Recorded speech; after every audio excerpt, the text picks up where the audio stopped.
Hello everyone, it's Darren Peterson with GEMS Development Foundation. So grateful that you're considering donating to our cause in South Sudan. I'd like to just talk about water in two aspects that I've visually seen as I've visited over there over 5 times now as I've gone to South Sudan. I mainly want to discuss the impact that water has specifically on the youth and the children, which is my interest for the future of South Sudan. I remember being over there one time and we were working with the polio survivors and helping them with their wheelchairs. I remember looking over and seeing these 2 young women who were both carrying their new infant children. And I walked over, I felt impressed to go talk to them. And they had explained to me that they had been walking for a day and a half to look for food in the marketplace, that they hadn't ate in about 2 days.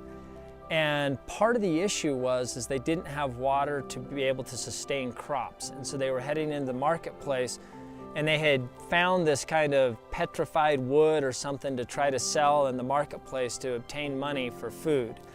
And one of the things that we want the well to be placed in the villages is so that we can provide the water specifically for them to grow crops year-round.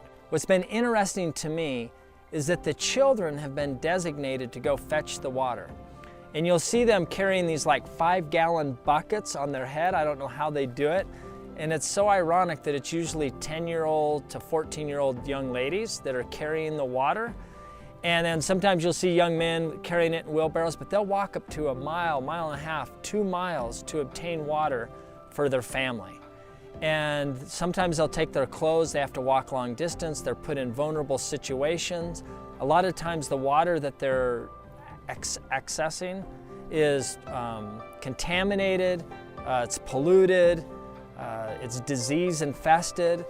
And so we're really excited about the many possibilities that providing a well in these villages will provide, saving these young children a lot of time that they could spend on education, further developing themselves on other chores that would help them, versus the many hours that they spend walking and putting themselves in vulnerable situations. And also the water that would prevent disease, having clean water, and for the crops that would allow them to grow crops that they're able to sustain themselves year-round for food. So thank you very much. We hope that you'll consider the GEMS Development Foundation to assist us in helping us provide water to those in need in South Sudan.